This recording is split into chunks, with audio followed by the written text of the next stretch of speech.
i varaždinska povijesna postrojba Husara sudjeluje s 25 konjenika na vojnim konjima Gidrena, koji nose sablju, karabin, ubure i dugačko koplje. Nastanak husarskih postrojbi veže se uz turbulentna vremena osmanlijskih osvajanja na našim prostorima.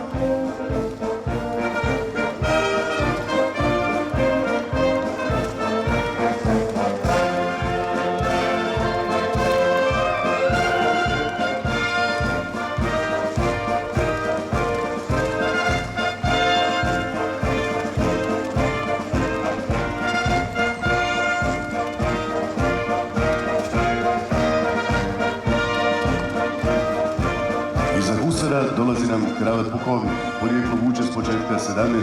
stoljeća, kada je hrvatsko-ugarski kralj svoju laku konjicu provačio u Hrvatskoj. Od 2010. godine kravat pukovnija izvodi program smjene straža i ophoda užim središtem grada Zagreba. Na mimohodu sudjeluju 12 konjanika, 16 pješaka, naoružanih kratkim puškama.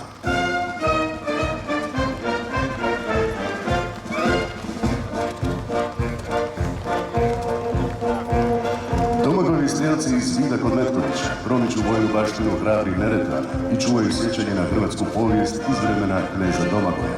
Utemeljeni su 2006. godine.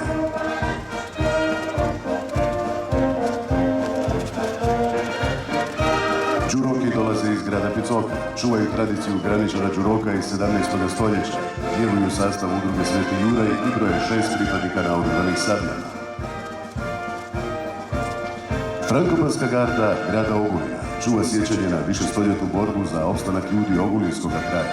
Prvi se put spominje sredinom 16. stoljeća, neprekidno djeluje od 2004. godine.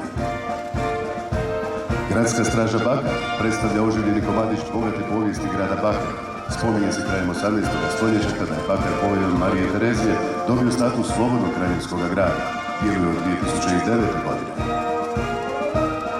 Hrvatska bratovština Bokajska mornarica baštinica je tradicije Bokajske mornarice utemeljene u Kotoru u 9. stoljeću. Proslava Svetog Tripuna na način kako je obilježavaju Bokelji u Hrvatskoj upisana je u registar nematerijalnih kulturnih dobara Republike Hrvatske. Počasna garda Hrvatskog Sokola Osijek osnovana je krajem 19. stoljeća, a njezin je rad obnovljen 1995. godine. Od tada nastavlja tradiciju osobne straže Hrvatskog bana Josipa Jelačića. Hrvatski Sokol Vinkovci njeguje tradiciju graničarske 7. brodske pukovnije koja je ratovala po Europi i banu Josipu Jelačiću, bila glavni oslonac u istočnoj Slavoniji. Neprekidno djeluje od 2002. godine. Karlovačka građanska garda čuva sjećanje na postrojbu koja je u gradu Karlovcu bila zadužena za očuvanje reda. Utemeljena je sredinom 18. stoljeća, a od 1996. godine djeluje kao protokolarna postrojba grada Karlovca. Kegljevićeva straža Kostel počasna je postrojba Krapinsko-zagorske županije. Već 5 stoljeća čuvaju običaj pucanja iz pištole za Uskrs, što je 2012. godine proglašeno nematerijalnom baštinom Republike Hrvatske. Kliški uskoci osnovani su 2005. godine sa željom da se revitalizira povijesna i kulturna baština Klisa. Čuvaju sjećanje na 30-godišnji otpor i junačku obranu Klisa u 16. stoljeću. Križevačka djevojačka straža jedina je ženska hrvatska povijesna postrojba. Ustrojena je sredinom 19. stoljeća kada su križevčanke naoružane sabljama čuvale bana Jelačića tijekom njegova boravka u Križevcima. Samoborska narodna garda utemeljena je prije 2 godine s ciljem promicanja povijesne, kulturne i vojničke ostavštine grada Samobora i sredine 19. stoljeća. Serežani i županje baštine tradiciju starih Serežana koji su kao izabrana postrojba vojne krajine u 18. i 19. stoljeću obavljali graničnu službu prema Bosni. Trenkovi panduri iz Požegi njeguju tradiciju pandurske regimente baruna Franje Trenka i 53. domobranske pješačke pukovnije iz 18. stoljeća.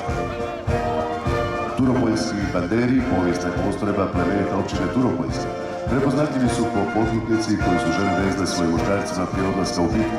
Postrojba je obnovljena 1993. godine. Varaždinska građanska garda, popularni purgari, čuva tradiciju starih Varaždinaca koji su se spremno stavljali u službu u gradu. Utemeljena je sredinom 18.